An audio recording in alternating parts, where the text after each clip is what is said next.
Bismillahirrahmanirrahim. Rabbi shrah li sadri wa yassir li amri wahlul 'uqdatam min lisani yafqahu qawli. Assalamualaikum warahmatullahi wabarakatuh.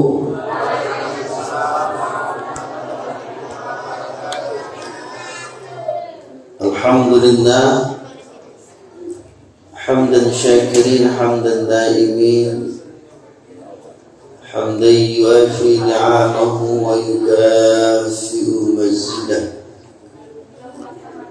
Ya Rabbana lakal hamdu kama yanbaghi li jalali wajhikal karim wa 'azimi sultanik.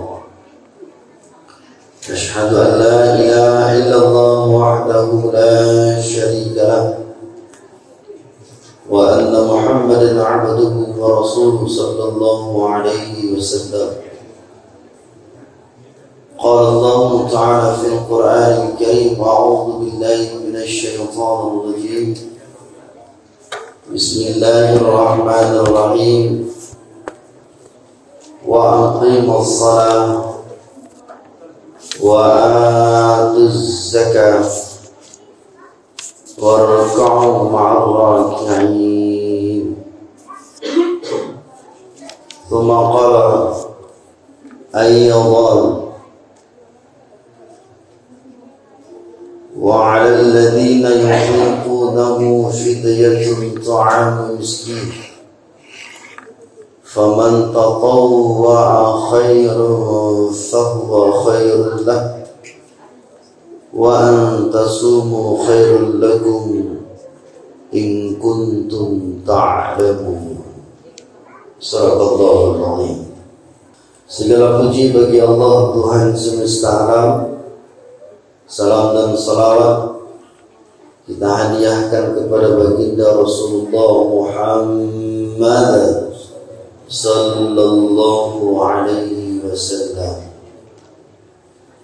Bapak Ibu yang dimuliakan, kajian kita pada saat ini kita dasari Al-Quran surah Al-Baqarah ayat yang ke-43 dan surah Al-Baqarah ayat yang ke-184.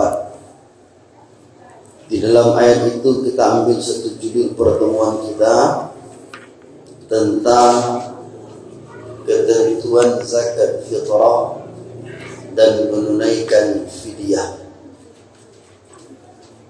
Bapak Ibu yang dimuliakan,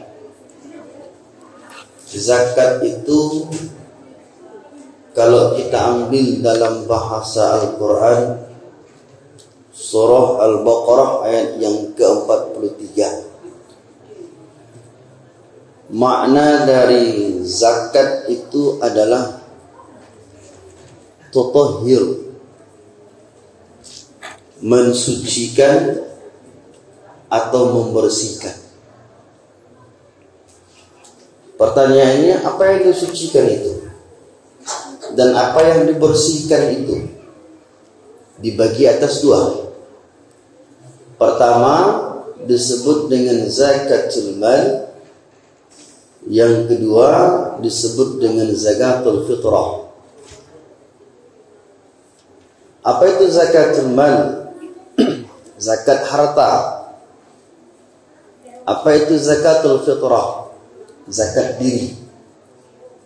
Harta dizakati fungsinya untuk dibersihkan. Zakat fitrah fungsinya untuk mensucikan. Kenapa harus dibersihkan harta itu? Dijawab oleh Allah Subhanahu wa taala dalam ayat lain, karena di dalam hartamu, kata Allah, ada hak orang lain. Hak siapa orang lain itu? Asnaf yang 8 di dalam surah At-Taubah ayat yang ke-36. Artinya kaum muslimin Bapak Ibu yang dimuliakan, bahwa apa yang kita miliki dari usaha kita sendiri itu, bagaimana konsep tentang jumlah kekayaan dan dapat dari hasil awak sendiri, paluh awak seorang, tanagu awak sendiri, tapi Allah mengatakan hasil itu ada hak orang lain.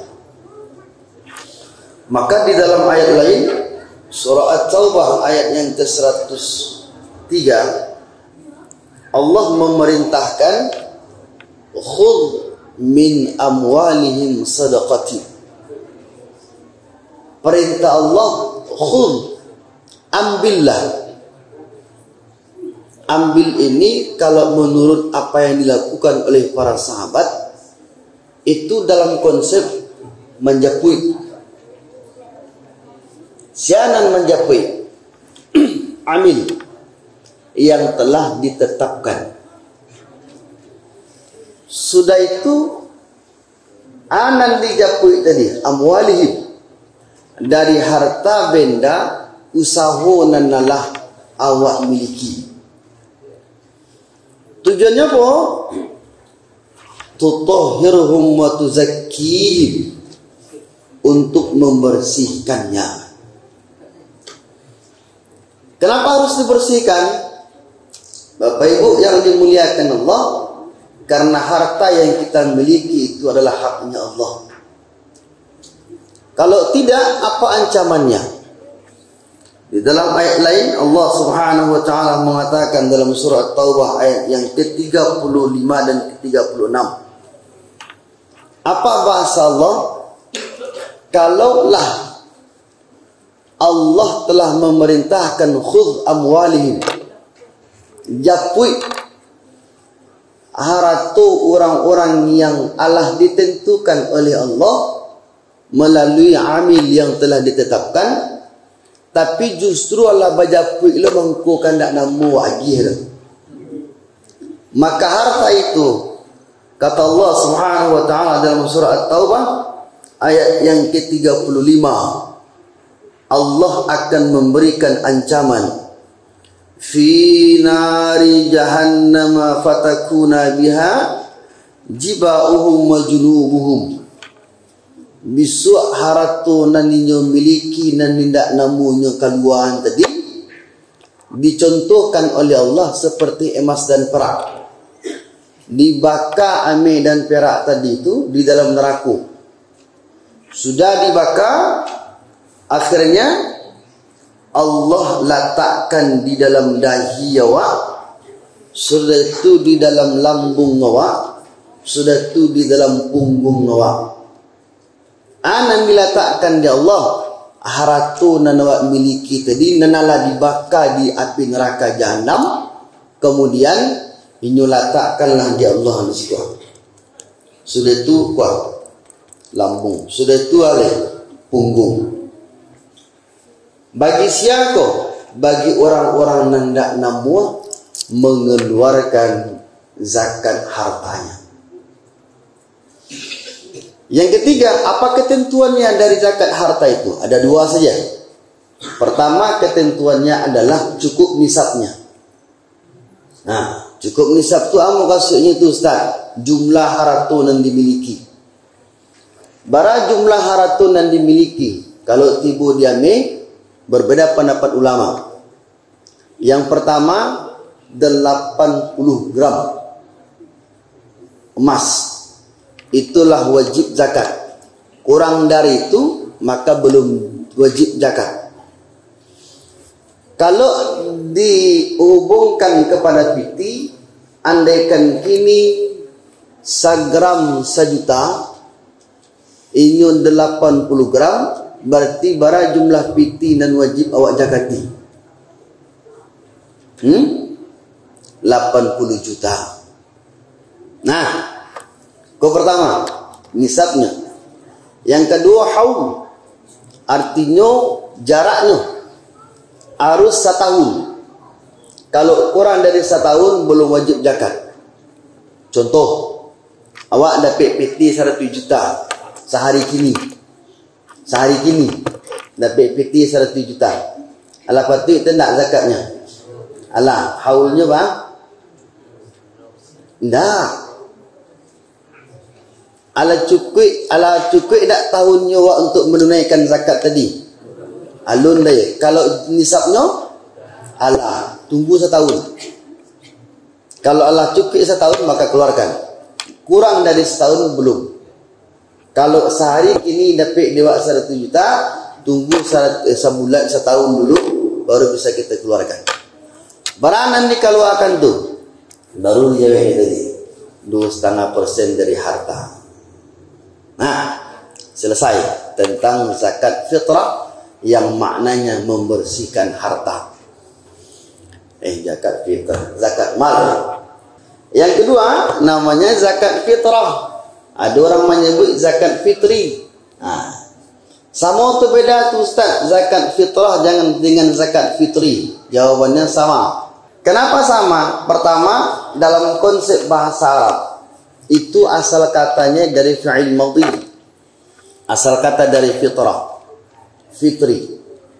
Atau orang menyebut fitr, tidak fitri dah. Apa itu zakat fitr? Zakat fitri atau zakat fitrah? Zakat diri. Apa maknanya? Mensucikan. Ini dua tadi makna zakat tu. Membersihkan cik, sudah itu mensucikan cik.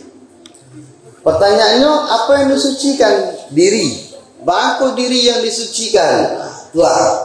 Pertama, merujuk pada ayat surah Al-Baqarah ayat 643 tadi. Kenapa harus disucikan diri awak? Jawabannya kata Allah, aqimis shalah wa atuz zakah warka'u ma'ar raki'in. Dirikanlah salat dan tunaikan zakat. Kan diganding di Allah. Salat cik, zakat cik. Pertanyaannya, salat itu berfungsi mensucikan diri awak, iya tidak? Dari apa? Berdosa. Sehingga kecik Nabi,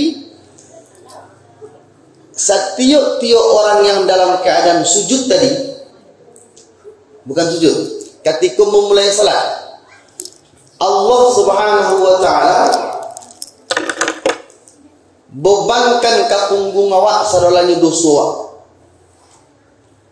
Sebelum salat, ada dosa-dosa yang kita lakukan, itu dibebankan oleh Allah ke punggung awak sadolanya. Maka ketika awak dalam keadaan ruku, Allahu Akbar, kira-kira dosa tadi jatuh atau tidak?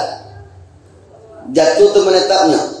Sip. Sudah itu ketika awak dalam keadaan sujud, Allahu Akbar, tambah jatuh atau tambah bataannya? Tidak. Jadi artinya apa Bapak Ibu yang dimuliakan?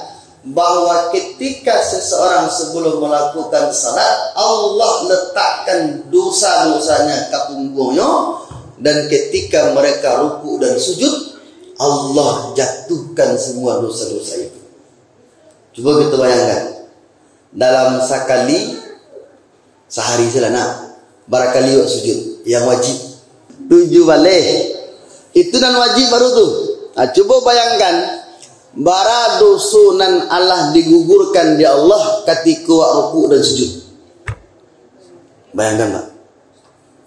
Tambah yang sunnah lagi, mulai dari syuruk, selesai salat subuh, fajar, duha, tahajud, rawatib dan sebagainya. Nah, jadi sehingga dalam hadis lain, dalam riwayat lain kata Nabi sallallahu alaihi wasallam, orang-orang yang salat itu ketika ditanya oleh sahabat, tahukah kalian orang-orang yang salat itu? Kata Nabi, taubahnya seperti andaikan adalah di rumah awak kolam berenang. Kalau kini bahasanya kolam berenang. Nah, mandi awak 5 kali sehari semalam di kolam berenang tadi. Pertanyaannya, masih ada nak daki di badan awak? Lain, tanda umur rumah. Nan biasa barangkali sehari semalam mandi ba? 2 kali. Lah 5 kali mandi pada kiyo lagi. Ada doa. Barang dah.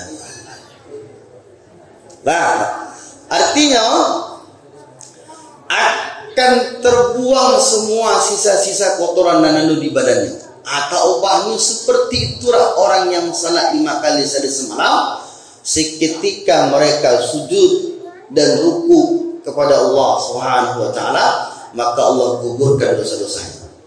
Nah, itu pertama, kalimat aqimus shalah. Yang kedua, digandeng oleh Allah wa atuz zakah, dan tunaikanlah zakat. Zakat ini nan dua tadi, zakat mal dan zakat fitrah. Itu pertanyaannya, fungsi zakat fitrah itu apa? Sama, mensucikan diri awak dari dosa. Kenapa? Karena hukumnya apa? Wajib. Apa arti wajib? Berpahala bila dikerjakan.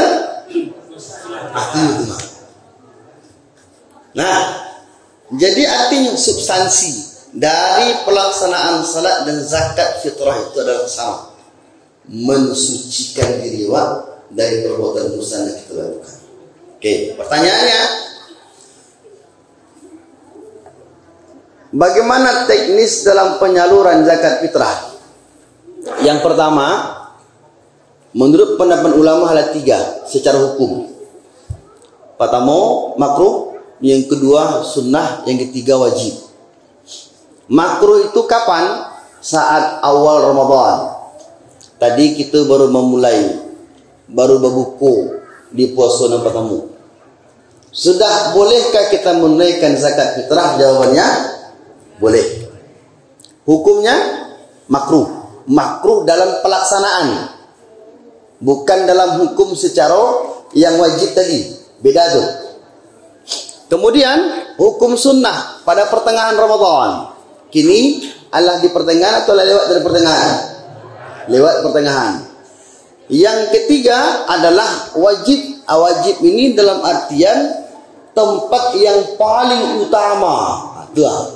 Dalam artian itu, tempat yang paling utama dalam menunaikan zakat itu adalah sebelum melaksanakan salat Idul Adha.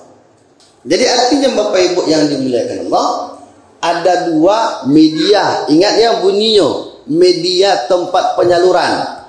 Pertama, amil, boleh. Atau yang kedua, andaikan ada orang yang fakir dan miskin datang ke rumah ini minta zakat fitrah, maka itu lebih baik awak berikan kaya. Paham apa itu? Oke. Selesai ya. Batas akhirnya adalah sebelum salat Idul Fitri. Selesai salat, hukumnya apa jadinya lagi? Sedekah. Oke ya. Selesai. Materi yang pertama, ketentuan dalam menunaikan zakat fitrah. Kedua, fidyah. Fidyah ini maknanya kalau dalam bahasa awak pengganti. Pengganti dari apa? Puasa.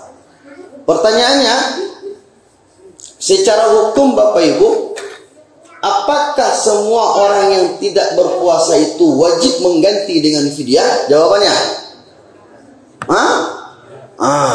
coba kita elu dulu ke belakang. Siapa saja orang yang diringankan untuk tidak berpuasa? Diringankan dunia. Bukan siapa saja yang wajib meninggalkan puasa. Sama atau beda tu? Beda.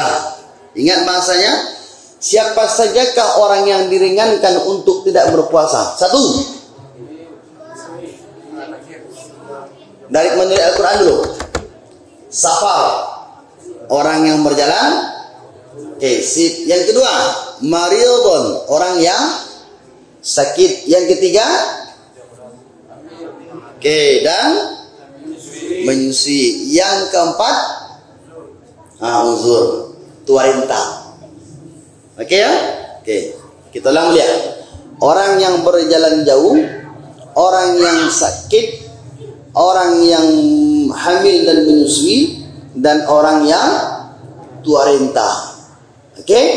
Pertanyaannya, apakah keempat-empat ini wajib mengganti puasanya dengan fidyah? Yo. Kalau iya Bapak Ibu, berarti sanang nang kampe-kampe ego. Tahu-tamu orang yang musafir sanang ni. Bako sanang ni Ustaz, ndak perlu nyo mengganti poso dulu. Hanya dengan fidyah lah selesai utang. Padahal ada dua yang wajib mengganti dengan puasa, ada dua yang wajib mengganti dengan fidyah. Mana dua mengganti dengan puasa? Satu, orang yang musafir tadi. Bako orang musafir Ustaz? Coba buat tanya. Penyebab orang musafir tadi maka diringankan untuk tidak berpuasa. Karena apa? Karena berjalan jauh. Okey ya? Yang kedua, secara fisik mampu tindaknya untuk mengganti puasa? Mampu. Maka faman kana minkum maridan aw ala safarin fa'iddatun min ayyamin ukhra. Wajib inyo mengganti sebanyak inyo tinggal pada hari yang lain. Ingat, kalau lah mengganti maka tidak wajib lagi fidyahnya. Karena kewajibannya adalah mengganti dengan puasa. Satu. Yang kedua, ibu hamil dan menyusui. Wajib mengganti puasa atau wajib menunaikan dengan fidyah? Itu berbeda pendapat ulama. Pertama, wanita yang hamil dan menyusui, ingat, ada yang mengatakan wajib mengganti puasa. Kenapa? Kita hitung nih. Kita hitung. Kenapa wajib mengganti dengan puasa? Kita hitung. Ini tinggalkan barang hari puasa dalam satu Ramadan. Berhari 30. Sip. Sudah itu dalam setahun berhari 300. Kita ambil yang menengah saja dulu. 360 ukuran somarianya. 360. Yang ditinggalkan barang? Oke, sip. Saatlah selesai melayan. Oke? Di bulan pertama sampai bulan 9. Sampai 9 bulan. Fisik ala kuek telun. Ala kuek telun. Dan menjawab ibu-ibu jangan apa-apa. Apa-apa nak dalam angka. Jadi 9 bulan fisik kan la kuek tu. Walaupun masih menyusui, tapi bisa nak dalam seminggu sekali dan suap. Okey? Okey, sudah itu berapa bulan nan tinggal dari yang 30 tadi? Dari yang 360 tadi. Banyak nan tinggal atau banyak nan kurang, nama lebih ya? Banyak nambah lebih. Kalau seminggu saja sekali awak melakukan puasa kali 5 bulan. Nak cukup tolong? Nak cukup tolong? Tinggi dah. Okey? Bahkan bisa itu wanita yang setelah melahirkan itu wajib mengganti puasanya dengan puasa. Allah menyatakan wa antasumu khairul lakum in kuntum ta'lamun. Karena menunaikan puasa itu lebih baik bagimu jika kamu mengetahui. Ingat, mengganti puasa itu lebih baik bagimu kata Allah jika kamu mengetahui. Bahkan jika kamu mengetahui kata Allah, karena semua amalan-amalan selain dari Ramadan, ingat, selain dari Ramadan, ingat itu Allah berikan kabar gembira untuk awak barang nilai pahala nan dapat dia. Maksimal 700 kali lipat. Amalan di luar dari puasa Ramadan. Kalau puasa Ramadan itu urusanku, untukku kata Allah. Barang kali lipat nan dapat dia Allah nan tahu. Nah, tu maknanya bahasanya in kuntum ta'lamun, kalau awak mengetahui. Itu pendapat pertama bro. Okey? Pendapat yang kedua, hanya kedua-duanya dipakai. Boleh fidyah, boleh mengganti dengan puasa. Kenapa? Karena orang-orang yang ibu melahirkan dan menyusui itu disamakan statusnya dengan orang yang sakit. Dengan orang yang orang yang sakit. Orang yang sakit itu apa Ustaz? Sakitnya celia.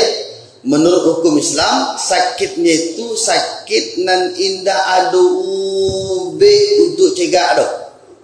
Contoh, mah kronis, stroke, asma. Ada nak ube apa? Mah kronis. Ada ube ya? Stroke. Sudah itu asma. Tidak ada ube itu. Itu sakit yang menetap di fisiknya. Kalau andaikan ninyo tidak minum ube, kira-kira bakal penyakit tadi. Artinya penyakit yang bergantung pada obat. Maka orang yang seperti ini dikategorikan orang yang tidak perlu membayar puasa dengan puasa, tapi mengganti puasanya dengan tuyut. Jadi dikategorikan orang yang ibu-ibu hamil menyusui, melahirkan tadi itu sama dengan itu.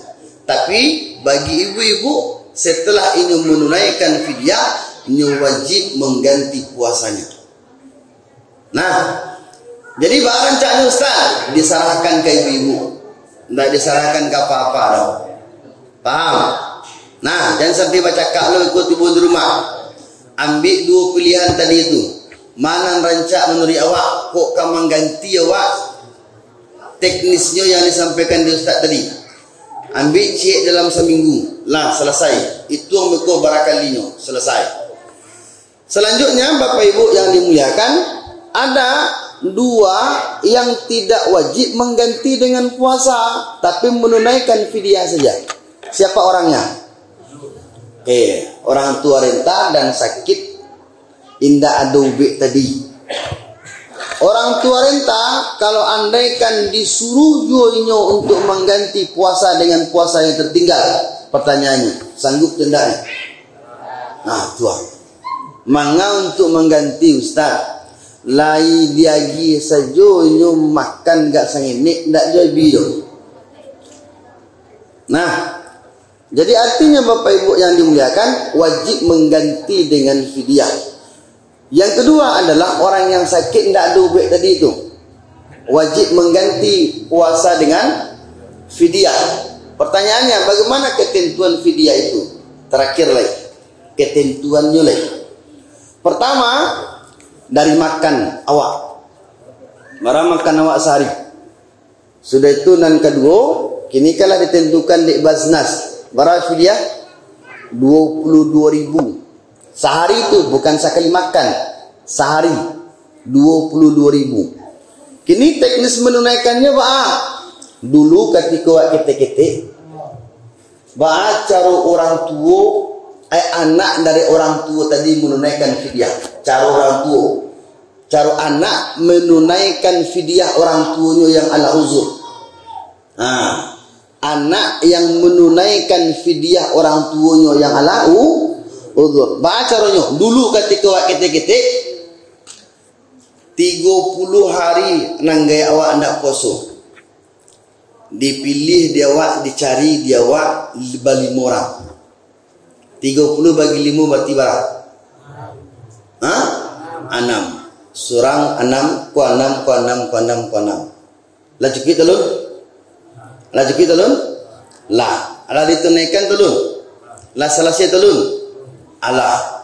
Jadi saat kini setelah ditelaah, dipelajari, disimak dan didanga, ayat Allah mengatakan dalam surah Al-Baqarah 184. Allah simak lembek-lembek ku terakhir kajian awak. Wa 'alal ladzina yutiqunahu fidyatun tu'amu miskin. Dan atas orang-orang yang tidak mampu untuk menunaikan fidyah, puasa, maka diganti puasanya itu dengan menunaikan fidyah. Caranya, tu'amu miskin, memberi makan 1 orang miskin. 1 orang miskin itu maksudnya dari mana 1 orang miskin go? Dari 1 puasa untuk 1 orang miskin. Itu maknanya. 1 puasa untuk satu orang miskin. Ketika ditelaah, rupanya kasinan cara tentang menunaikan fidyah tadi. Ketika nan awak gambarkan tadi, nan puasa bara ditinggal 30. Bara orang? 6 orang. Kali bara jadinya? Sip. Tadi berlima nah. Bara 6 sip. 6 orang sehingga kita anggaplah selesai. Padahal menurut Al-Qur'annya satu puasa, satu fidyah. Berarti kalau 3 puasa, 30 fidyah, 30 orangnya. Jadi tidak boleh berarti kalau andaikan 5 kali puasa tertinggal untuk 1 orang. Berarti tidak boleh murid itu. Coba Bapak Ibu simak dulu, baca ulang balik. Surah Al-Baqarah, surah nan kedua, ayat nan ke-184. Paling ujung benarnya ayatnya. Cuba simak balik. Batu nak ada kalimat fidyah itu untuk 1 orang. Baca balik. Nah, yang kedua, disikokan disebutkan dengan memberi makan. Kini awak ganti dengan piti. Boleh tidak? Itu berbeda pendapat. Kenapa? Prinsipnya dikonversikannya. Boleh kalau menurut pendapat lain. Tapi kalau merujuk sebaik-baik menunaikan fidyah tadi itu, awak imbau orang datang ke rumah. Kenapa? Dulu ada seorang ulama dari golongan salafus saleh, orang-orang saleh, seorang ulama namanya lupa. Ketika beliau lah tua, renta sahabat lain, ulama tadi itu dari golongan salafus saleh, tidak tahu berpuasa dah. 30 hari Pak lapih puasanya dalam sebulan tu. Baca caranya mengakalinya. Ini undang fakir miskin ke rumah. Berapa banyaknya Ustaz? 30 orang. Nyundang ke rumah. Nyuruh makan. Sama mendewa menjelang puasa kan mendoa nama itu. 30 orang, tak lebih dari itu doh. Nyuruh duduk, nyuruh makan. Sebelum makan sampaikan. Bapak Ibu, iko fidyah ambo, dia ambo tak telak berpuasa kena ambo uzur, ambo lah tua. Kini silahkan makan sepuasnya, pengganti dari puasa ambo untuk menunaikan fidyah. Akhirnya sekali kedua selesai putus sekali. Itulah yang dilakukan oleh satu ulama dulu di zaman salafus saleh. Kalau jawab barancanya bahana ke-7. Yang penting teknisnya adalah untuk 1 puasa yang ditinggalkan bagi orang yang sakit, tidak ada rasa sembuhnya, dan bagi laki-laki dan perempuan uzur kena tua renta, 1 fidyah untuk 1 puasa. Paham Bapak Ibu? Sip. Intinya Bapak Ibu yang dimuliakan Allah, bahwa kajian kita kini tentang ketentuan zakat fitri, zakat fitrah, dan dalam menunaikan fidyah. Bapak Ibu, mungkin ini yang dapat disampaikan. Sifat penyampaian materi awak kini ko lupa mangan-angan dia. Indak menggurui dah. Oh iyo rasanya utamakan di Bapak Ibu, silakan. Kalau indak bertanya kepada dia, insyaallah. Wallahu a'lam. Subhanakallahumma rabbana wa bihamdika asyhadu an la ilaha illa anta astaghfiruka wa atubu ilaik. Assalamualaikum warahmatullahi wabarakatuh.